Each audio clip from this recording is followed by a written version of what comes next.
वंदे मातरम बंकिम चंद्र चटर्जी ने लिखा था। उन्होंने इस गाने को लिखा, लिखने के बाद 7 साल लगे, उसके बाद ये गाना लोगों के सामने आया। क्योंकि उन्होंने जब ये गाना लिखा उसके बाद एक उपन्यास लिखा, उसका नाम था आनंद मठ, उसमें इस गीत को डाला। वो उपन्यास छपने में 7 साल लगे। 1882 में ये आनंद मठ उपन्यास का हिस्सा बना वंदे मातरम, और उसके बाद जब लोगों ने उस उपन्यास को पढ़ा तो इसका अर्थ पता चला कि वंदे मातरम क्या है। आनंद मठ उपन्यास बंकिम चंद्र चटर्जी ने लिखा था अंग्रेजी सरकार के विरोध में, और अंग्रेजी सरकार को सहयोग करने वाले उन राजा महाराजाओं के विरोध में जो किसी भी जाति और संप्रदाय के हों लेकिन अंग्रेज सरकार को सहयोग करते थे। फिर उसमें उन्होंने बगावत की भूमिका लिखी और ये कहा कि अब बगावत होनी चाहिए, विद्रोह होना चाहिए, ताकि इस अंग्रेजी सत्ता को हम पलट सकें, और इस तरह से वंदे मातरम को सार्वजनिक गान बनना चाहिए, ये उन्होंने घोषित किया। उनकी एक बेटी हुआ करती थी बंकिम चंद्र चटर्जी की, जिसका अपने पिताजी से बहुत मतभेद था। मतभेद किस बात पर था? उनकी बेटी कहती थी कि आपने वंदे मातरम लिखा है, इसके शब्द बहुत क्लिष्ट हैं और बोलने और सुनने वाले की ही समझ में नहीं आएंगे, तो गीत को आप ऐसा सरल बनाइए जो बोलने वाले और सुनने वाले को समझ में आए। तो उस समय बंकिम चंद्र चटर्जी ने कहा कि देखो, आज तुम्हें लगता है कि ये क्लिष्ट है, लेकिन मेरी बात याद रखो, थोड़े दिन के बाद ये गान भारत के हर नौजवान के होठों पर होगा, हर क्रांतिवीर की प्रेरणा बनेगा।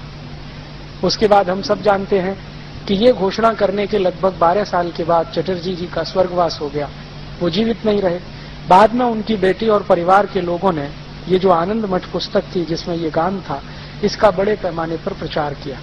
वो पुस्तक पहले बांग्ला में बनी, फिर बाद में उसका मराठी हुआ, हिंदी हुआ, तमिल, तेलुगु, कन्नड़, बहुत सारी भाषाओं में छपी, और उस पुस्तक ने क्रांतिकारियों में जोश भरने का काम किया। उस पुस्तक में क्या था? ये पूरी व्यवस्था का विरोध करें, क्योंकि ये विदेशी है, आताताई है, ऐसा वो सब था। उसमें बहुत सारी ऐसी जानकारियां थी जो लोग सुनकर उबलते थे, जानकर उबलते थे। अंग्रेजी सरकार ने बार बार इस पुस्तक पर पाबंदी लगाई, कई बार इसके बहुत सारे अंश काट छांट दिए, कई बार इसको जलाया गया, लेकिन पुस्तक की मूल प्रति किसी न किसी रूप में सुरक्षित रही, तो ये आगे बढ़ती रही। 1905 में अंग्रेजों की सरकार ने बंगाल का बंटवारा कर दिया। एक अंग्रेज अधिकारी था करजन, उसने बंगाल को 2 हिस्सों में बांट दिया, एक पूर्वी बंगाल, एक पश्चिमी बंगाल। पूर्वी बंगाल था मुसलमानों के लिए, पश्चिमी बंगाल था हिंदुओं के लिए। हिंदू और मुसलमान के आधार पर यह भारत का पहला बंटवारा था।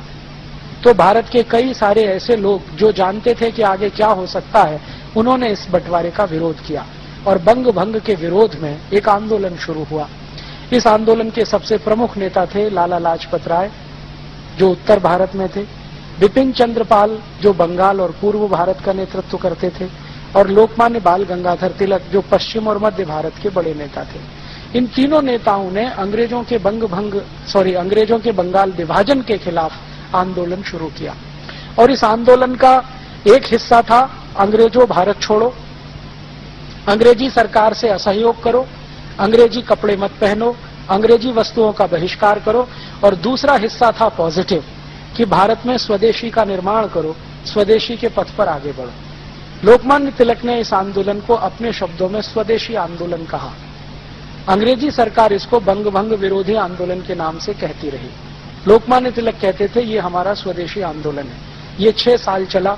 इस आंदोलन की ताकत इतनी थी कि अंग्रेजों के खिलाफ जो उन्होंने कहा वो पूरे भारत ने स्वीकार कर लिया। जैसे उन्होंने ऐलान किया कि अंग्रेजी कपड़े खरीदना बंद करो, करोड़ों भारतवासियों ने अंग्रेजी कपड़े पहनना बंद कर दिया, और उसी समय भले हिंदुस्तानी कपड़ा मिले, मोटा मिले, खादी का मिले, वही पहनना है।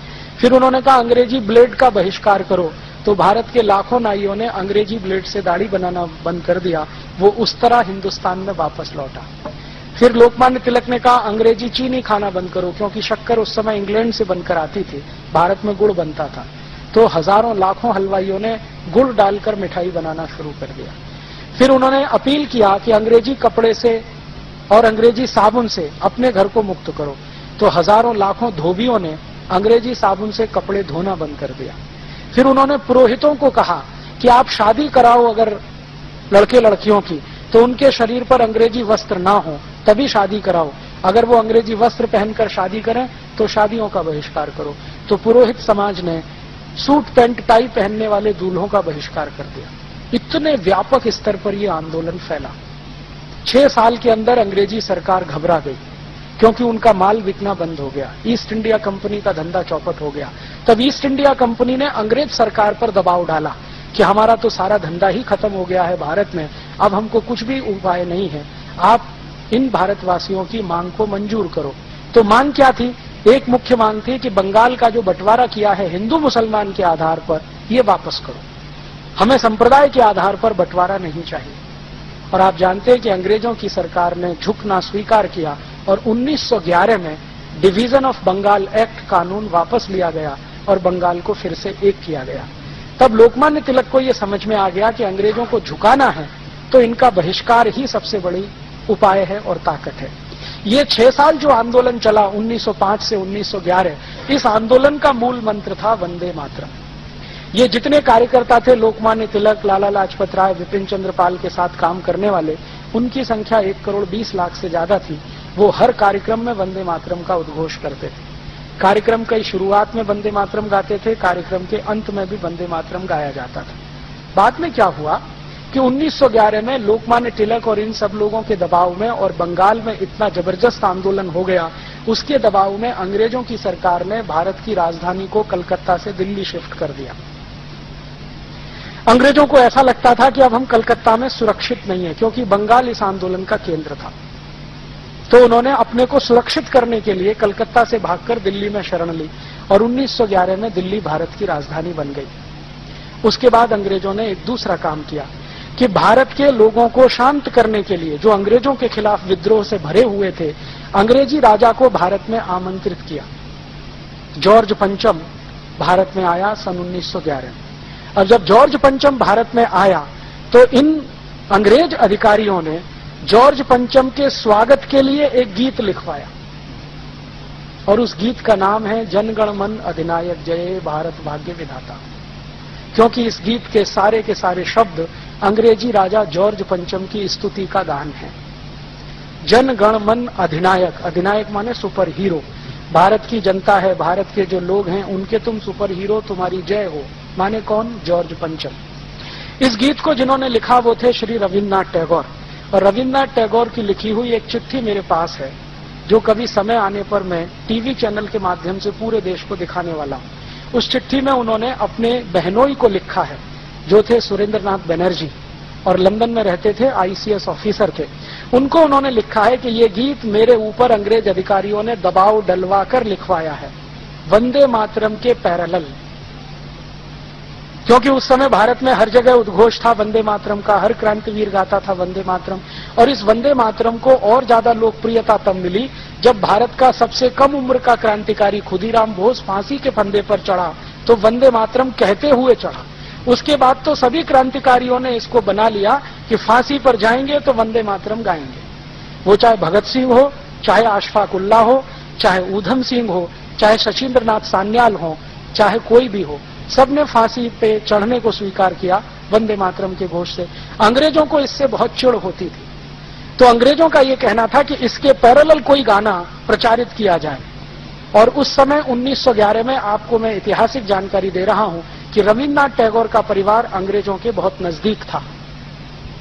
रविन्द्रनाथ टैगोर के परिवार के ज्यादातर लोगों ने अंग्रेजी ईस्ट इंडिया कंपनी में काम किया। उनके बड़े भाई जो अवनींद्रनाथ टैगोर थे, वो ईस्ट इंडिया कंपनी के बहुत सालों तक कलकत्ता डिवीजन के डायरेक्टर रहे। काफी पैसा उनके परिवार का ईस्ट इंडिया कंपनी में लगा था। तो अंग्रेजों से बहुत सहानुभूति थी रविन्द्रनाथ टैगोर की। ये सहानुभूति खत्म हुई 1919 में, जब जलियांवाला बाग हत्याकांड हुआ और गांधी जी ने रविन्द्रनाथ टैगोर को गाली देते हुए कहा कि अभी भी तुम्हारे आंखों से अंग्रेजियत का पर्दा नहीं उतरता तो कब उतरेगा? तुम अंग्रेजों के इतने चाटुकार कैसे हो गए? तुम इनके इतने समर्थक कैसे हो गए? आप जानते हैं 1911 में ये गान जब लिख दिया तो उन्होंने अपने बहनों को कहा कि ये गान तो मैंने अंग्रेजों के कहने पर लिखा है, शब्दों का अर्थ अच्छा नहीं है, इसलिए कृपया इसको न गाया जाए तो अच्छा है।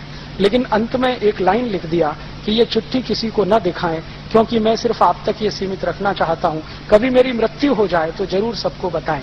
1941 में रविन्द्रनाथ टैगोर की मृत्यु हो गई। तब बनर्जी साहब की कृपा से ये चिट्ठी लोगों के सामने आई, उसकी एक कॉपी मेरे पास भी है, और उन्होंने पूरे देश को कहा कि जनगण मन को ना गाया जाए। उसी बीच में कांग्रेस पार्टी थोड़ी उभर चुकी थी और एक बड़ा संगठन बन चुकी थी। कांग्रेस में जब तक लोकमान्य तिलक थे, लाला लाजपत राय थे, विपिन चंद्र पाल थे, तब तक वंदे मातरम ही गाया गया।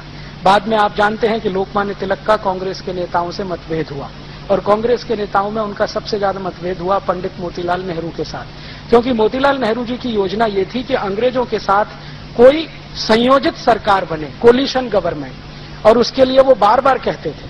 और लोकमान्य तिलक कहते थे कि अंग्रेजों के साथ मिलकर सरकार बनाना तो भारत के लोगों को धोखा देना है। तो इस मुद्दे पर मतभेद था, तो ये कांग्रेस से निकल गए। तो फिर इन्होंने एक गरम दल बनाया। तो कांग्रेस के दो हिस्से हो गए, एक नरम दल, एक गरम दल। गरम दल के लीडर लोकमान्य तिलक, लाला लाजपत राय, विपिन चंद्र पाल, ये सब बड़े कांग्रेस के लीडर थे। तो ये हर जगह वंदे मातरम गाते थे। फिर ये नरम दल वाले ज्यादातर अंग्रेजों के साथ रहते थे, अंग्रेजों की कहना, अंग्रेजों की सुनना, उनके नजदीक जाना, उनकी मीटिंगों में शामिल होना वगैरह वगैरह, और वो हर समय अंग्रेजों से समझौते के मूड में रहते थे। तो जब 1911 में ये गाना लिख दिया तो ये नरम दल वालों ने इस गाने को गाना शुरू कर दिया। कई बार ये गरम दल वालों को चिढ़ाने के लिए गाना गाया करते थे। बाद में क्या हुआ, कांग्रेस के बड़े बड़े अधिवेशन हुआ करते थे, उनमें ये बहुत बहस होती थी कौन सा गाना गाया जाए। तो वंदे मातरम पर सबकी सहमति होती थी, लेकिन नरम दल का छोटा सा एक गुट था जो अंत में फिर जनगण मन गा लेता था। बाद में क्या हुआ कि ये नरम दल के कुछ खुराफाती लोगों ने एक वायरस छोड़ दिया, और वो वायरस ये छोड़ दिया कि ये मुसलमानों को नहीं गाना चाहिए क्योंकि इसमें बुत परस्ती है, माने बुत की पूजा है। मुसलमानों को आप जानते हैं कि बड़ा करंट लगता है ये सुनते ही, तो बिना सोचे समझे उनको करंट दौड़ गया। तो जो मुस्लिम लीग के नेता थे, चूंकि मुस्लिम लीग 1906 में बन चुकी थी और उसी के कहने पर बंगाल का विभाजन भी हुआ था, तो मुस्लिम लीग के नेताओं में करंट दौड़ गया। मोहम्मद अली जिन्ना जब इसके प्रेसिडेंट बने तो इन्होंने इसके खिलाफ बोलना शुरू कर दिया कि वंदे मातरम सांप्रदायिक गाना है, हम इसे नहीं गाएंगे। फिर इन्होंने क्या किया कि दुश्मनी निकालने के लिए जहां भी वंदे मातरम गाया जाता था वहीं पर जनगण मन गाते थे, जहां वंदे मातरम होता था वहीं जनगण मन होता था। तो एक तरह से जनगण मन और वंदे मातरम में कंपटीशन शुरू करा दिया। अंत में ये कंपटीशन इतना आगे बढ़ा कि 1941 में जब टैगोर जी मर गए तो भी ये सत्य उद्घाटित होने के बाद भी मुस्लिम लीग ने कहा हम तो यही गाएंगे। अब अंत में क्या हुआ, भारत आजाद हुआ 1947 में इसी झगड़े के साथ कि वंदे मातरम की जनगण मन, वंदे मातरम की जनगण मन। फिर ये कॉन्स्टिट्यूएंट असेंबली की बहस हुई जिसमें 319 लोग थे। इन सभी में एक को छोड़कर सबने माना कि वंदे मातरम ही होना चाहिए राष्ट्रगान। एक ने नहीं माना, वो एक कौन थे, पंडित जवाहरलाल नेहरू। उन्होंने नहीं माना। क्यों नहीं माना, तो वो कहते हैं कि मुसलमानों को इससे दुख होता है, उनके दिल को चोट पहुंचती है, तो हम क्यों गाएं इसको। माने हिंदुओं के दिल को चोट पहुंचे तो उससे कोई फर्क नहीं पड़ता, मुसलमानों के दिल को चोट नहीं पहुंचनी चाहिए।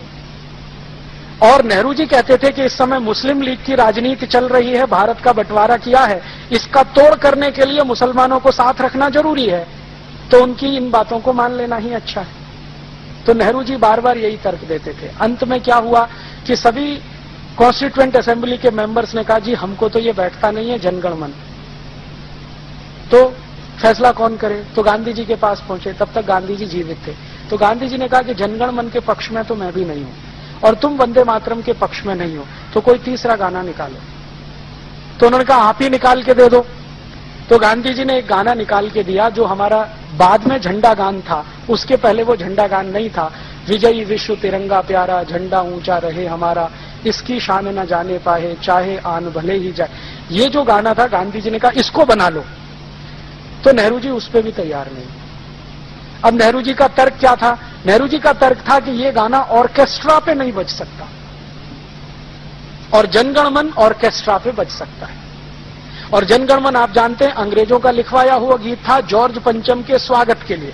इसके एक एक शब्द को ध्यान दें, जनगण मन अधिनायक जय है, तुम्हारी जय हो, भारत भाग्य विधाता, तुम भारत के भाग्य विधाता हो, पंजाब सिंध गुजरात मराठा द्राविड़ उत्कल बंग, विंध्य हिमाचल यमुना गंगा उच्छल जलद तिरंग, तब शुभ नामे जागे, हम तुम्हारे नाम की शुभकामनाओं के लिए तब शुभ आशीष मांगे, आशीष मांगते हैं, तुम्हारी जय हो जय हो जय हो।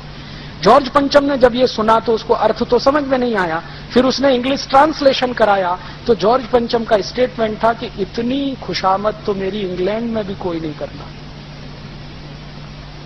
बहुत खुश हुआ जॉर्ज पंचम। कौन है रविन्द्रनाथ टैगोर, बुलाओ मेरे पास लेके आओ। तो रविन्द्रनाथ टैगोर को परिचय कराया गया। अंत में जॉर्ज पंचम जब विदा हुआ तो उस समय की वो नोबेल प्राइज कमेटी का चेयरमैन भी था, तो उसने रविन्द्रनाथ टैगोर का नाम नोबेल प्राइज के लिए रिकमेंड कर दिया, क्योंकि वो उनके गीत से प्रभावित था। अब रविन्द्रनाथ टैगोर के लिए संकट खड़ा हो गया कि जिस गाने को वो खुद अच्छा नहीं मानते, दबाव में लिखा हुआ है, उसी पर नोबेल प्राइज मिल रहा है। तो उन्होंने अंग्रेजों से कहा कि कम से कम एक कृपा करो मेरे ऊपर कि पूरे देश में ये प्रचारित करो कि मेरी गीतांजलि पर ये मिल रहा है नोबेल पुरस्कार। तो हम सब जानते हैं कि गीतांजलि पर नोबेल प्राइज मिला है। गीतांजलि में कोई दम नहीं है कि उसको नोबेल प्राइज दिया जा सके। मैंने गीतांजलि कई बार पढ़ी है, ऐसा कुछ दम नहीं है। उससे ज्यादा अच्छी कविताएं इस देश में बहुत सारे कवियों की लिखी गई हैं, लेकिन छुपा दिया उन्होंने इसको और पूरे देश में प्रचारित कर दिया कि ये गीतांजलि पर मिल गया। वास्तव में हुआ ये था कि जॉर्ज पंचम का इतना चाटुकारिता भरा गान जो गा दिया, उस पर वो खुश होकर नोबेल प्राइज दे गया। गांधी जी को जब ये सच्चाई पता चली तो 1919 में जब जलियांवाला बाग हत्याकांड हुआ तो गांधी जी ने बहुत कड़क पत्र लिखा रविन्द्रनाथ टैगोर को, और वो पत्र आप पढ़ेंगे तो रो देंगे। इतनी गालियां सभ्य शब्दों में वो दे सकते थे, वो उन्होंने दिया। फिर खुद गांधी जी मिलने गए कि तुम अभी तक अंग्रेजों की स्वामी भक्ति में डूबे हुए हो, अभी भी उनका सहयोग कर रहे हो, ये हमारे भारत के लोगों को मार रहे हैं, काट रहे हैं, कब इनका साथ छोड़ोगे। तब रविन्द्रनाथ टैगोर ने अपनी उपाधियां वापस की और अंग्रेजी सरकार के खिलाफ उन्होंने लिखना शुरू किया। 1919 के पहले रविन्द्रनाथ टैगोर के लिखे गए लेख सब अंग्रेजी सरकार के समर्थन में हैं। फिर 1919 के बाद उन्होंने जो लेख लिखे हैं वो थोड़े थोड़े उनके विरोध में गए। तो जनगण मन ऐसा गान है जो उन्होंने लिख दिया जॉर्ज पंचम के लिए, और हम हिंदुस्तानियों ने पंडित नेहरू के कहने पर उसको राष्ट्रगान बना लिया। जबकि 318 सांसद, संसदीय समिति जो थी ना, कॉन्स्टिट्यूएंट असेंबली के 318 लोग वो कहते थे कि वंदे मातरम होना चाहिए, अकेले नेहरू जी कहते थे जनगण मन होना चाहिए। और नेहरू जी माने वीटो उस जमाने का। आप में से बहुत सारे बुजुर्ग जिन्होंने नेहरू जी को देखा है यहां हैं। नेहरू जी माने वीटो। नेहरू जी ने जो कहा वही कानून, नेहरू जी ने कहा वही आदेश, नेहरू जी ने कहा वही कैबिनेट का फैसला। और जो नेहरू जी ये धमकी दें कि मैं सरकार छोड़ रहा हूं तो पूरी कांग्रेस हिलना शुरू हो जाती थी। उस जमाने में India is Nehru, Nehru is India ये नारा, बाद में Indira is India, India is Indira ये नारा। तो इस तरह का वो था, जैसे नीरो के समय में, जैसे क्लॉडियस के समय में, वैसे ये। तो नेहरू जी का कहना माने अंतिम वाक्य तो कांग्रेस ने स्वीकार कर लिया कि भाई यही ठीक है। फिर इन्होंने तब तक इसको लटका कर रखा जब तक गांधी जी की हत्या नहीं हुई। गांधी जी की हत्या के बाद इसको पिटारे में से निकाल लिया और जनगण मन को राष्ट्रगान घोषित किया। अब विद्रोह की स्थिति ना आए पूरे देश में तो वंदे मातरम को राष्ट्रगीत का दर्जा दे दिया कि भाई ये भी चले और ये भी चले, वो जो क्या कहना, दोनों को संतोष रहे। तो ये है इतिहास। और आज हिंदुस्तान की सरकार ने एक सर्वे किया है पूरे हिंदुस्तान का, और वो रिपोर्ट अभी आई है थोड़े दिन पहले, अर्जुन सिंह की मिनिस्ट्री में है। वो रिपोर्ट में ये पूछा गया था भारत के लोगों से कि आपको कौन सा गाना ज्यादा पसंद है, जनगण मन या वंदे मातरम। 98.8% लोगों ने कहा है वंदे मातरम। फिर अभी थोड़े दिन पहले बीबीसी ने एक सर्वे किया है, ब्रिटिश ब्रॉडकास्टिंग कॉरपोरेशन। उन्होंने एक स्पेशल फीचर बनाया है वंदे मातरम पर, जो आजकल दिखाया जा रहा है लंदन में। तो बीबीसी ने एक सर्वे किया है कि जहां जहां भारतवासी रहते हैं दुनिया में उनसे पूछा जाए, तो उन सर्वे में से 99% लोगों ने कहा है वंदे मातरम। और बीबीसी के सर्वे से एक नई जानकारी मिली है कि दुनिया में सबसे लोकप्रिय गानों में वंदे मातरम दूसरे नंबर पर है। दुनिया में बहुत सारे देश इसको समझते नहीं है, लेकिन इसकी जो लय है ना और इसका जो संगीत है, वो कहते हैं कि ये हम में जज्बा पैदा कर देता है। इसमें संगीत और लय देने का काम किया था पंडित विष्णु दिगंबर पलुस्कर ने। बहुत बड़े संगीतज्ञ थे, हम सब जानते हैं। विष्णु दिगंबर पलुस्कर ने इसकी लय बनाई, और इसमें ये जो आज जिस लय में हम गाते हैं ना, ये उनकी दी हुई है, विष्णु दिगंबर पलुस्कर की। उन्होंने ये लय बनाकर गाना शुरू किया, और बीच में जो संगीत भरा गया है वो भी उन्हीं के समय का है। बाद में ये वंदे मातरम लता मंगेशकर ने गाया, आशा भोसले ने गाया। थीम वही है जो विष्णु दिगंबर पलुस्कर की है। तो ये इतिहास है वंदे मातरम का, और उसके साथ है जनगण मन का। अब हम तय करें क्या गाना है। वंदे मातरम, वंदे मातरम, वंदे मातरम, वंदे मातरम, वंदे मातरम। मातरम्